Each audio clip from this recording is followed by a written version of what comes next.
The Committee on Criminal Justice and Public Safety held a formal public hearing to hear from community partners on a bipartisan bill establishing a task force on missing and murdered Black women and girls. The legislation comes as homicide rates for Black women and girls in Wisconsin nearly doubled from 2019 to 2020, the highest increase of any state in the country.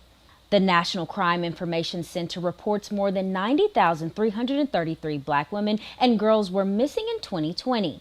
Democratic Representative Sheila Stubbs says a task force is needed in Wisconsin because there is a lack of critical data and information required to fully understand how widespread the issue is.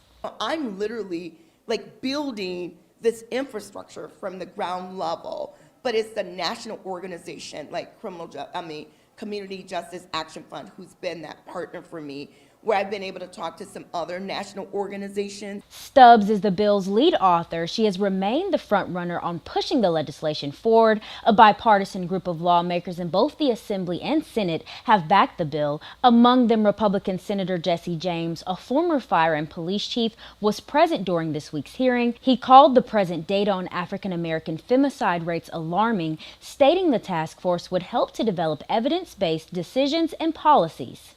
Madison Police Chief Sean Barnes also testified about how the committee would help to better coordinate information on missing people and expand resources within his department.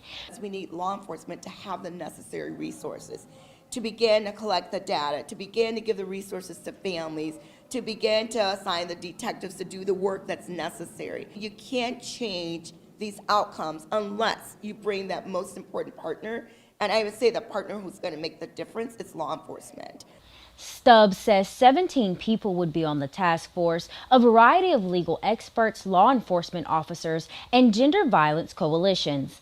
They would collaborate on solutions to combat the current crisis around femicide or gender-based violence, what happens when a person is killed or harmed because of their gender, and in more common cases because of their race. The bill sets a December 15 deadline for Attorney General Josh Call to establish and appoint people to the task force.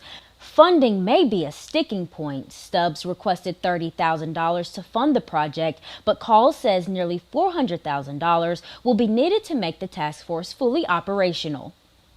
While the proposal received support from all members of the committee, some members raised concerns on whether the legislature could manage the fiscal impact the task force was projected to have. I just hope that we as legislators are willing to put our money where our mouth is and make sure that there is some appropriation with that, because if we don't have the money to back it up, I'm afraid that the task force isn't going to be able to take care of its objectives. As the end of the legislative session approaches, Stubbs is hopeful that the proposal will be voted out of committee and make it to the Assembly floor for a vote. She said she doesn't want funding to be the reason why this bill doesn't move forward.